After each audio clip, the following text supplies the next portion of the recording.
Saudara, momen akrab Prabowo Subianto dan SBY di acara ulang tahun Pepabri bukan pertama kalinya terjadi. Kode-kode semakin sering muncul, tapi hari ini Partai Demokrat berkunjung ke kediaman bakal calon Presiden Prabowo Subianto di Hambalang, Bogor, Jawa Barat. Sore ini kita akan segera bertanya atau berbincang lebih lengkap dengan pakar komunikasi politik Universitas Pendidikan Indonesia, Prof. Karim Suryadi. Sore, Prof. Selamat sore, Audrey. Prof, jadi meskipun belum deklarasi secara resmi nih, tapi bisa dibilang 90% Demokrat pasti akan merapat ke Koalisi Indonesia Maju mendukung Pak Prabowo. Saya tidak bilang pasti, cuman menurut saya ini hanya butuh proklamasi saja, pernyataan saja atas apa yang mereka lakukan gitu ya. Dari kedekatan-kedekatan sudah perlihatkan, kemudian simbol-simbol yang sudah ditunjukkan.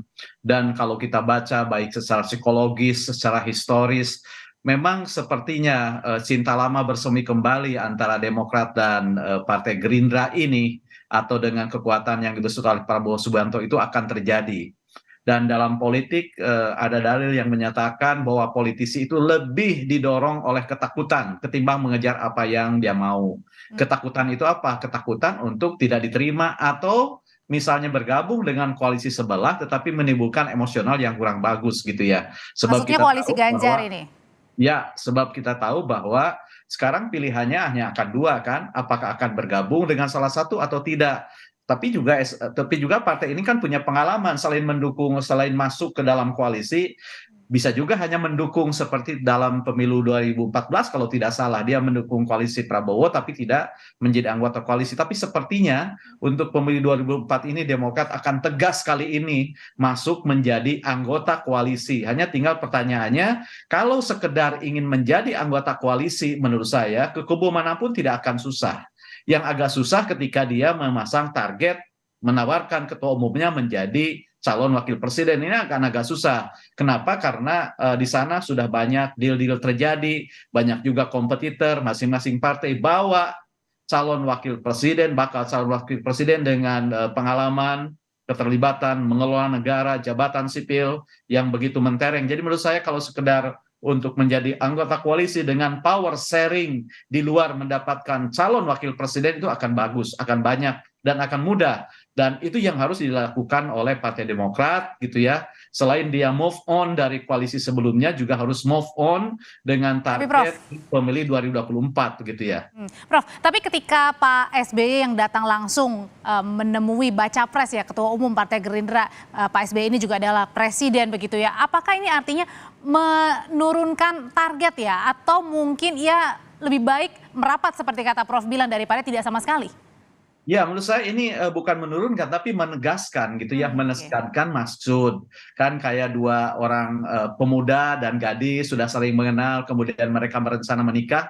Kan biasanya orang tua kedua belah pihak itu bertemu sebelum mereka menghitbah secara resmi, melamar, memproklamasikan diri. Jadi menurut saya ini sebuah tanda, sebuah kode yang amat jelas terang benderang bahwa memang kesatu Demokrat akan berada di koalisi ini, dan bukan sekedar mendukung koalisi ini, tapi juga akan menjadi bagian dari koalisi ini. Nah, perkaranya apakah power sharingnya seperti apa itu kita tidak tahu dan tidak akan pernah diumumkan. Misalnya siapa akan mendapat apa, itu Oke. rahasia dan pasti itu terjadi karena politik kan soal power game. Power game-nya sekarang dilakukan, nah sekarang power sharing-nya akan seperti apa. Tetapi saya melihat bahwa sekarang kan yang dihadapi oleh partai-partai itu dua. Yang pertama, bagaimana mereka memenangkan koalisinya, dan pada saat yang sama mereka pun akan berjuang bagaimana memenangkan partainya dalam Karena ada dua pileg, kontestasi ya. pilkada, dan lain-lain ya. Oke. Jadi selain untuk mengatrol kemenangan koalisi, menjadikan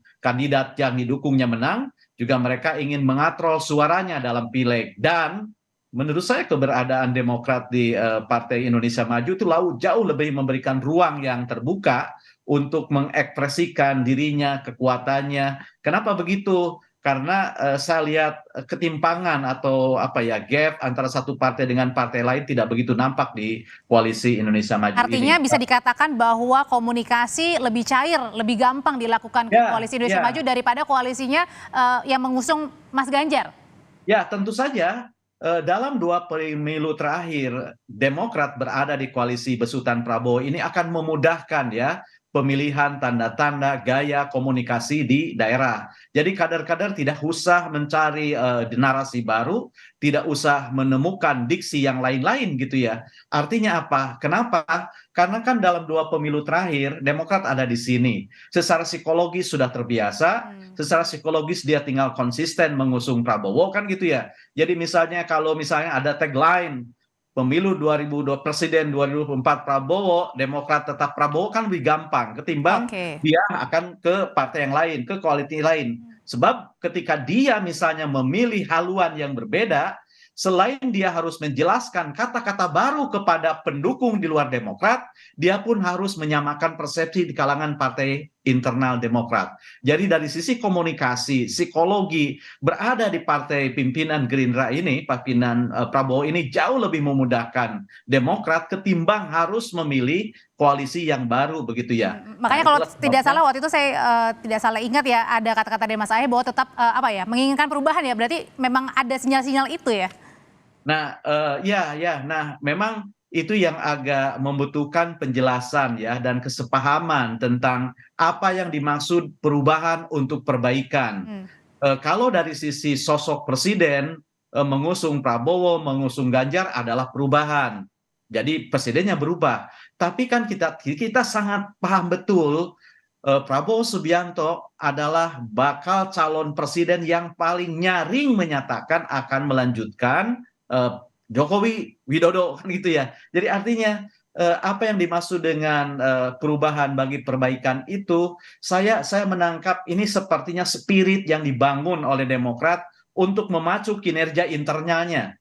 Jadi saya melihat perubahan untuk kemajuan itu adalah tagline yang digunakan untuk menjaga kohesivitas internal Demokrat, bukan untuk menahan gitu ya, bukan untuk menahan bakal calon presidennya yang memilih jalan melanjutkan tradisi yang sudah dibangun oleh Joko Widodo. Jadi menurut saya tidak ada persoalan secara psikologis karena posisinya seperti itu. Prof, kalau misalnya jadi nanti Demokrat merapat ke Koalisi Indonesia Maju, apakah tetap menginginkan posisi bacawa pres, karena kan di dalam sudah ada di banyak ya, ada dari PAN, ada punya Mas Erik, kemudian beberapa partai lainnya juga yang menginginkan menjadi bacawa pres. Nah, menurut saya itu akan menjadi bottleneck ya. Dan saya melihat pengalaman misalnya di ghostingnya Demokrat oleh koalisi perubahan gitu ya. Saya pikir itu akan menjadi pelajaran penting bahwa memasang target bakal calon wakil presiden sekarang bukan momentumnya. Jadi saya katakan tadi, saya yakin power sharing yang akan dilakukan oleh Demokrat tidak lagi memasang target bakal calon wakil presiden, tapi mungkin menteri, dan lebih mendorong bagaimana Demokrat bisa melejitkan suaranya dengan berada di koalisi Indonesia Raya ini atau Indonesia Maju ini. Dengan kemudian nanti kalau jadi Demokrat merapat ke koalisi Indonesia Maju, bagaimana dengan PDI Perjuangan? Bagaimana dengan waktu itu pertemuan yang penjajakan juga komunikasi yang intens dilakukan oleh anak-anak, ada dari Mas Ahaye dan juga Mbak Puan? Ya, kita tahu ya, meskipun Ahaye ini ketua umum, Mbak Puan juga menduduki posisi yang penting, tapi kita tahu di kedua partai ini ikon atau ikon yang menyatakan atau menyimbolkan keutuhan keberadaan partai ini bukan pada Ahaye, bukan pada Puan. Kalau sudah ketua tim dewan pembina tingginya ke SBY turun, ya ketemu dengan Mega, baru saya percaya akan ada sesuatu begitu ya. Seperti halnya sekarang kita lihat misalnya, kalau SBY sudah turun dengan atau tanpa Ahaye, menurut saya itu sudah terang benderang maksud yang sesungguhnya. Sign kuat ya. Ya, sebab dalam tradisi partai seperti ini, di mana misalnya ketua pembina itu dinisbatkan sebagai ikon tertinggi, sesungguhnya tanpa kata-kata pun sudah jelas gitu ya. Maksudnya sudah bisa dibaca gitu.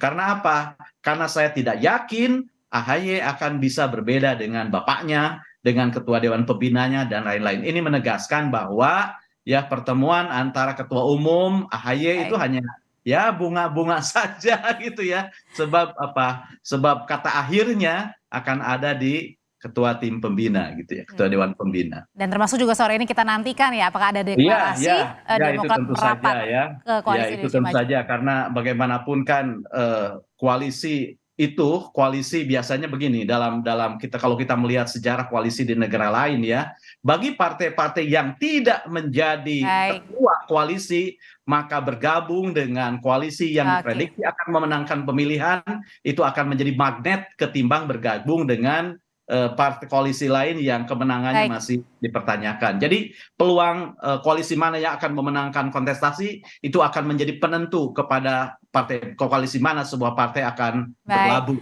Ya. Oke, Prof. Karim Suryadi, terima kasih untuk pandangannya berbagi di sore ini Kompas Petang. Sehat selalu, Prof.